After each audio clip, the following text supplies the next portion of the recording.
Selamat pagi kawan-kawan semuanya. Kemarin kita sering-sering membahas mengenai arsiput, mengenai mobil, dan lain-lain. Kali ini saya akan membahas perihal apa sebenarnya pekerjaan saya. Profesi saya adalah sebagai pengacara. Sudah agak lama juga ya. Saya mencoba untuk sharing pengetahuan saya selama jadi pengacara, karena waktunya tidak akan cukup ya. Saya bagi-bagi beberapa kasus saja. Saya akan mencoba menerangkan mengenai bagaimana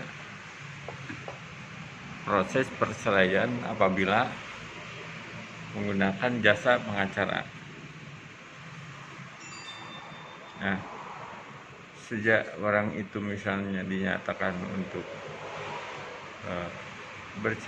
mau bercerai, sampai dengan proses putusan dan mendapatkan akte janda sertifikat cerai. Bagaimana prosesnya? Nah, akan kita bahas dalam pembicaraan kita ini. Sengaja saya membahas materi yang tidak terlalu rumit dibanding dengan perdata biasa. Perceraian itu memang perkara yang paling gampang lah bagi pengacara, karena hampir tidak ada ilmu yang kepake, hanya tinggal sidang aja. Tetapi perceraian ini paling banyak ya. Selama saya jadi pengacara, yang paling banyak itu perkara cerai, karena memang itu terlebih lagi di Cianjur, perceraian itu sangat tinggi angkanya, sehingga saya tepat sekali untuk membahasnya di sini ya. Nah, pertama, bila mana Anda mengalami hal tersebut, ingin bercerai, lalu ingin memakai jasa pengacara, karena bisa aja langsung ya tanpa jasa pengacara, tetapi akan menghadapi masalah-masalah, misalnya pada saat memberikan jawaban surat menyurat dan sebagainya, bukannya tambah cepat, malah menjadi ribet dan perkaranya jadi nggak jelas jadinya. Nah, jika pakai pengacara publik, misalnya pengacara yang profesional, bukan pengacara misalnya pengacara pos vakumnya, tapi bukan berarti saya pos vakum tidak profesional, tapi maksudnya mereka memang sengaja disediakan oleh pengadilan untuk itu. Tapi terserah pilihan masyarakat, pengacara pos vakum sama aja lah. Nah, kalau saya bicara di sini adalah bila mana pengacara dari luar, bukan pos vakum. Taruhlah datang ke kantor pengacara dan meminta jasanya. Nah, yang pertama harus diperhatikan itu masalah legalitas. Pengacara tersebut mempunyai legalitas untuk beracara tidak. Teman-teman bisa menanyakan misalnya kartunya, kartu pengacaranya, dilihatin masih berlaku tidak. Biasanya itu yang mengeluarkan peradinya.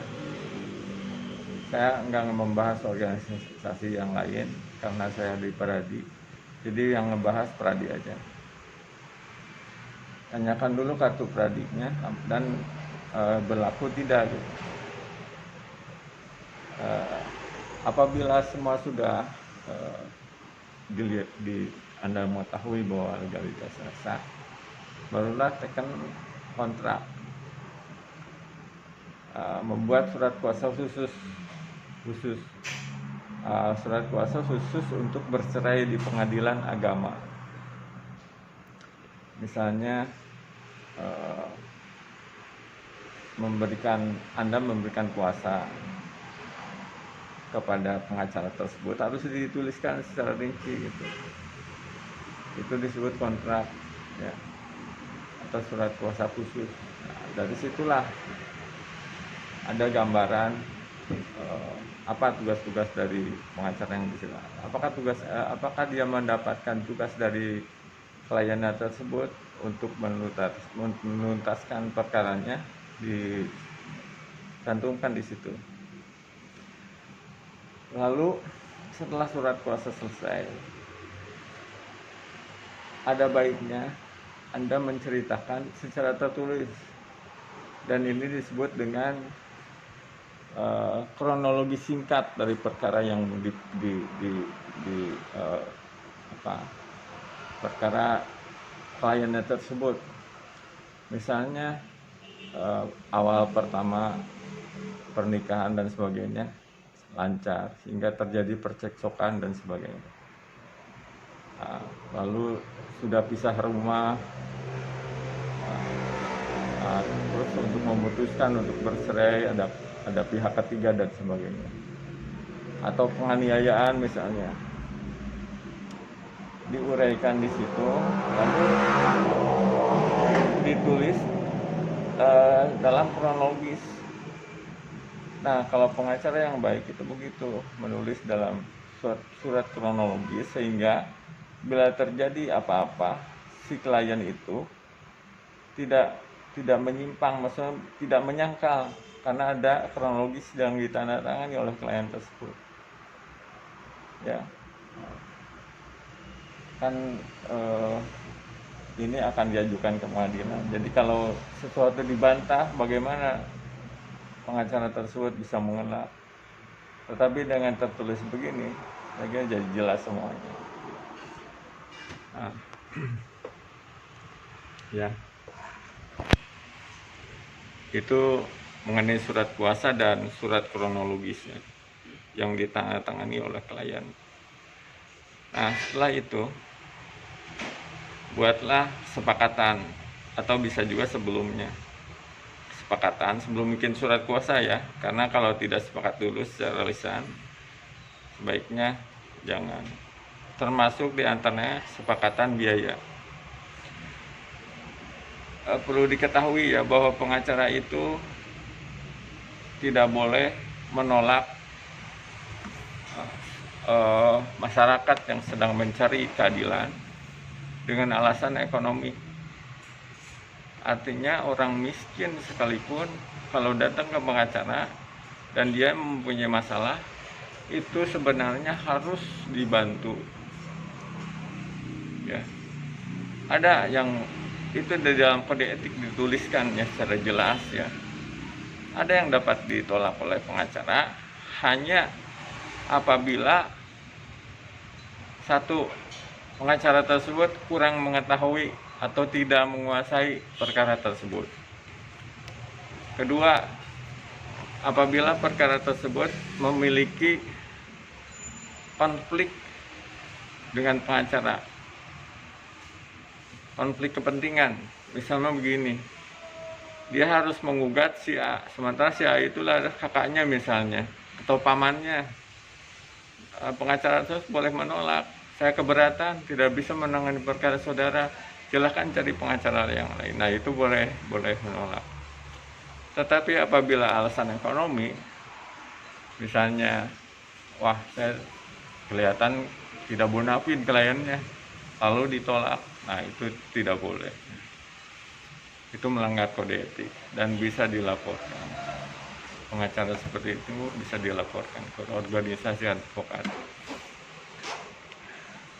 Diadukan bukan dilaporkan, yang beda dengan pengaduan.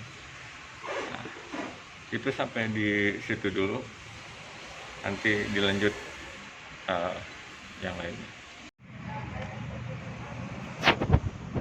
Setelah terjadi kesepakatan antara pengacara dan klien mengenai biaya dan sebagainya.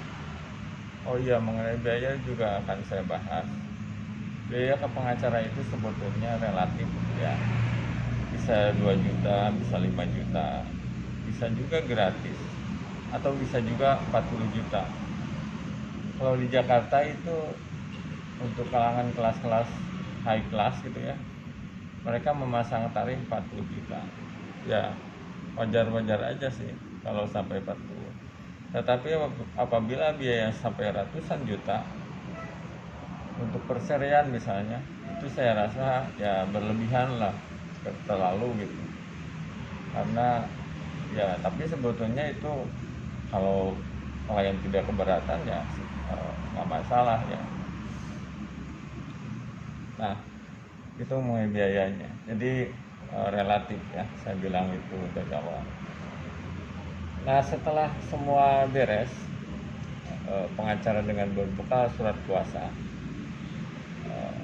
dia lalu membuat gugatan perceraian ke pengadilan agama domisili tempat tinggal tergugat atau tempat di mana ia melaksanakan pernikahan. Ya, biasanya tergugat kalau tempat tinggal tergugat misalnya di Cipanas atau tempat tinggal, berarti masuk ke kewenangan pengadilan negeri Cianjur wilayahnya. Kalau misalnya Sunang Barang itu Cianjur. Kalau Jakarta lihat dulu kewenangan Jakarta Barat, Utara, Selatan. Karena tiap pengadilan berbeda-beda, ada wilayah dan sebagainya. Ini penting. Maka dari itu ini pakai pengacara. Kalau tidak pakai pengacara nanti dieksepsi tentang kewenangan mengadili. Ya. Jadi misalnya diajukan di Bandung padahal tinggal di Cianjur. Nah itu kan kewenangan mengadili pengadilan Bandung tidak punya. Ya, maka akan dieksepsi. Nah, lalu setelah tadi terlewati lah ya, tinggal kita mendaftarkan di pengadilan tersebut dengan biaya rata-rata ya, kalau sekarang itu kisaran 700.000 lah kalau penggugat ya. Kalau tergugat tidak bayaran tentunya karena tergugat.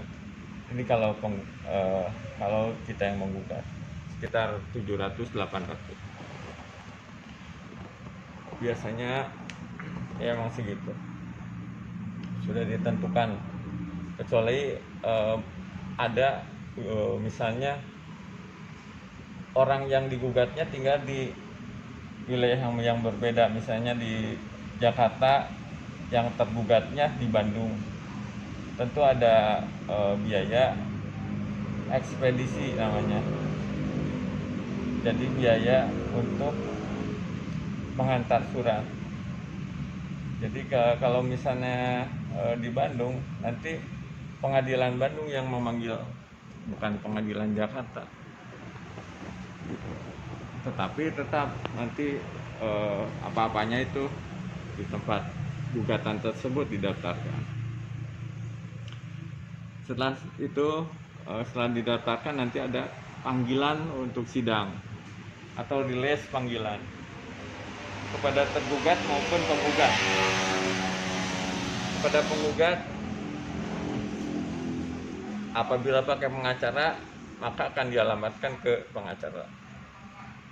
Nah, lalu kalau karena diwakili pengacara, maka prinsipalnya atau kliennya tidak usah bersidang ya, hanya satu kali selama acara persidangan, cukup satu kali ya.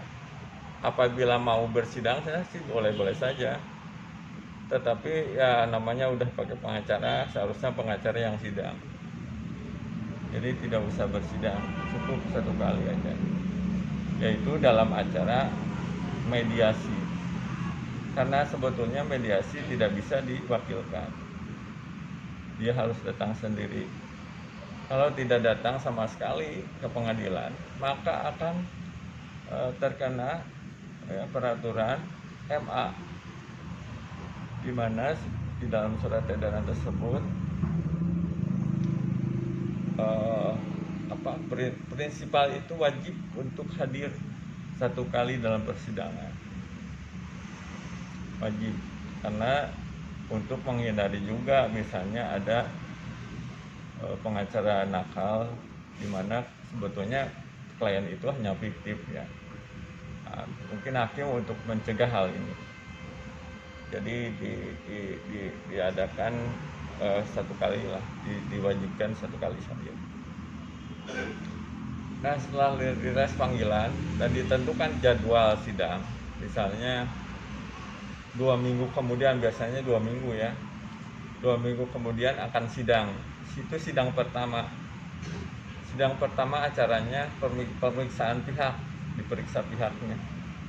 Apabila pakai pengacara, pengacaranya diperiksa, surat izin diperiksa, berita acara sumpah dan sebagainya, surat kuasa diperiksa, ada enggak kelengkapannya, lalu dilihat juga mana gugatannya seperti apa.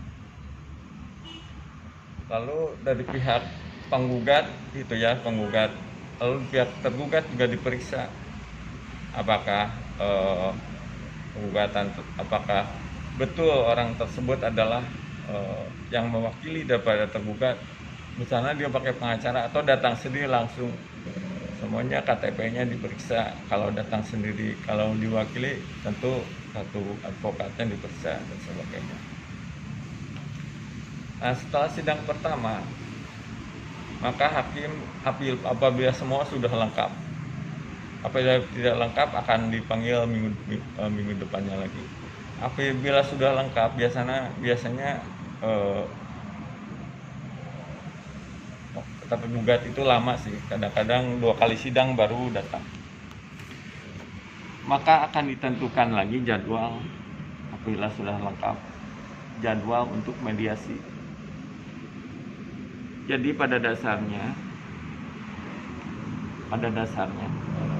pengadilan itu harus mendamaikan sebelum menceraikan. Jadi merujuk kembali mereka supaya tidak jadi cerai. Nah, atas dasar itu maka diadakan mediasi antar pihak. Tetapi apabila tetap, nah, disinilah mediasi perlu hadir tadi kata saya ya, wajib hadir itu sekali. Nah, apabila tidak tetap ngotot ingin bercerai, pengadilan tidak bisa memaksakan untuk damai, karena ini adalah hak daripada penggugat.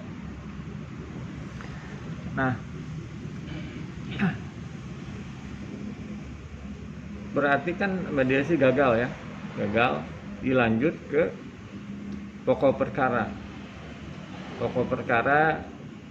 Nah di situ baru kita bersengketa namanya ya. Pokok perkara diajukan saksi-saksi dan sebagainya. Kita pertama membacakan gugatan tentunya, lalu jawaban, lalu dilanjut dengan eksepsi kalau ada, kalau tidak ada dengan replik duplik ya, replik duplik. Setelah itu baru saksi. Sebelum saksi ada pembuktian. Pengacara harus dapat mengajukan minimal 2 alat bukti yang menjadi dasar hakim untuk memutus. Misalnya pengacara harus dapat membuktikan bahwa benar dia itu sering cekcok misalnya ya, tidak bisa didamaikan misalnya, dan misalnya pernah menganiaya atau ada wanita ketiga, ya macam-macam lah alasannya, tetapi harus dibuktikan itu baik dengan surat ataupun dengan saksi. Kalau saksi itu harus lebih dari 1 orang. Kalau saksi hanya 1 orang, itu nebis in idem. Nebis in idem itu adalah 1 saksi. Itu bukan saksi ya, harus lebih dari 1. Nah, pengacara harus pandai mencari bukti ini ya. Nah, itu bisa juga tidak jadi, atau di pengadilan hakim jadi tidak apa namanya tidak yakin, sehingga acara perceraiannya ya tidak ditolak, tidak dikabulkan oleh hakim, karena itu pengacara tidak dapat membuktikan gitu masalah. Nah, kalau terbukti bahwa dia memang betul, tidak mungkin hakim tidak membuktikan gitu kan, tidak mengabulkan. Nah, disinilah kepiawaian seorang pengacara diperlukan. Benar. Ya, rubah tempat lagi dan dibuka saya maskernya, takut disebut pengacara bertopeng gitu. Ini tadi sampai di mana? Oh, sampai saksi ya. Jika sudah selesai acara pembuktian baik saksi maupun surat, dilanjutkan dengan acara kesimpulan. Kesimpulan tentunya dari pengacara untuk hakim. Jadi jangan diserahkan seperti replik duplik kepada tergugat atau lawan, tetapi hanya kepada majelis hakim. Kesimpulan tersebut berisi pendapat daripada pengacara atau klien kita, apakah ini pendapat kita aja, opinion kita gitu. Makanya tidak boleh diserahkan tersebut. Nah, setelah acara kesimpulan, barulah hakim dapat memutuskan atau masuk ke dalam acara putusan daripada seluruh acara persidangan dan pertimbangan dan sebagainya. Biasanya kalau dalam putusan ini hanya tidak dibacakan seluruhnya sih, karena tebal ya, hanya amarnya atau pertimbangannya yang pentingnya aja dibacakan oleh hakim. Tetapi bisa juga semuanya dibacakan. Itu gimana nanti di majelis hakim biasanya meminta apakah pengacara keberatan kalau dibacakan sebagian gitu. Kalau tidak keberatan dibacakan hanya amar saja, ya silahkan aja gitu kan. Nah, putusan ini bisa aja ditolak atau diterima. Nah, kalau misalnya diterima atau ditolak, nanti setelah 14 hari barulah putusan itu mempunyai kekuatan hukum yang tetap atau inkrah pangebijde. Sebelum masa 14 hari boleh mengajukan keberatan ke pengadilan tinggi, disebut dengan banding, dengan disertai memori banding yang berisi tentang keberatan apa aja mengenai putusan tersebut. Dari pihak lawan juga dapat mengajukan memori kontra banding yang berisi keberatan atas memori banding. Kontra itu keberatan terhadap memori banding, ya.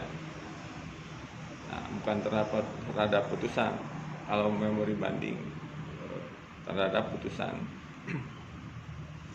nanti dipertimbangkan lagi oleh pengadilan tinggi, gitu. Ini paling lama 6 bulan, ya. Paling lama 6 bulan. Artinya dapat aja 3 bulan udah keluar. Tapi kalau sedang pandemi gini ya nggak tahulah, mungkin bisa setahun karena tidak bisa diduga sekarang bisa terjadi apa-apa juga, karena sidang-sidang saya yang sekarang sedang berlanjut di Pengadilan Negeri Cianjur pun tidak kunjung tuntas ya, padahal kan 6 bulan maksimal sidang itu, tapi ini ngambang terus sampai sekarang. Nah, itu hal-hal terjadi karena diskresi ya, satu hal yang luar biasa. Pandemi ini kan luar biasa gitu. Nah, setelah banding, apabila kita keberatan juga terhadap putusannya, para pihak keberatan, ada lagi upaya hukum lainnya, yakni kasasi ya, kasasi ke Mahkamah Agung. dengan memori kasasi. Nah, cuman memori kasasi ini sifatnya di Mahkamah Agung adalah wajib. Kalau dibanding tanpa memori banding itu dapat saja tetap, kan tidak ada pun nggak apa-apa, bisa tetap diputuskan nanti. Tetapi kalau di kasasi tidak ada memori kasasi, ya siap-siap aja untuk biasanya kalah gitu. Jadi pengacara yang baik itu harusnya membuat memori kasasi, nah, untuk menghindari hal yang tidak diinginkan, misalnya kalah. Nah, setelah kasasi ada lagi upaya hukum, tetapi bukan upaya hukum seperti ini, disebutnya ini upaya hukum luar biasa, yaitu PK. PK ke Mahkamah Agung tetap, tetapi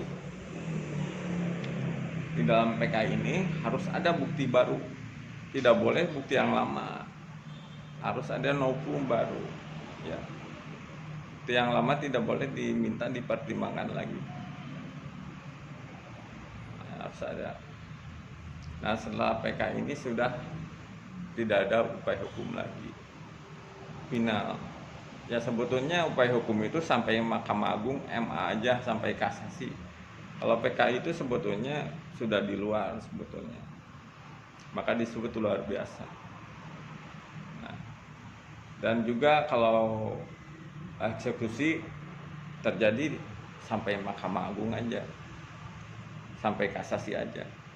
Jadi apabila putusan misalnya perdata ya mengenai perdata yang lain misalnya, putusan tersebut sudah dianggap sudah bisa dilaksanakan, artinya kita kasasi juga tidak menghalangi putusan tersebut.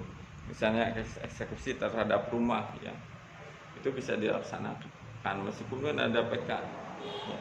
Karena upaya hukum itu hanya sampai ke MA, Mahkamah Agung. Ya, sedemikian aja lah ulasannya, semoga bermanfaat. Maaf apabila ada kesalahan, ya, karena saya sekarang kondisi lagi sakit, tapi alhamdulillah, ya, Allah masih memberi usia.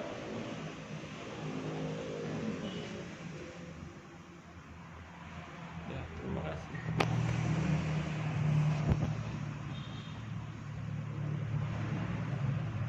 Apabila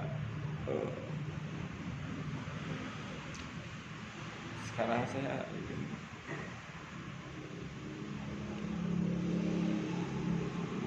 kalau saya jadi sekian dari saya, semoga bermanfaat.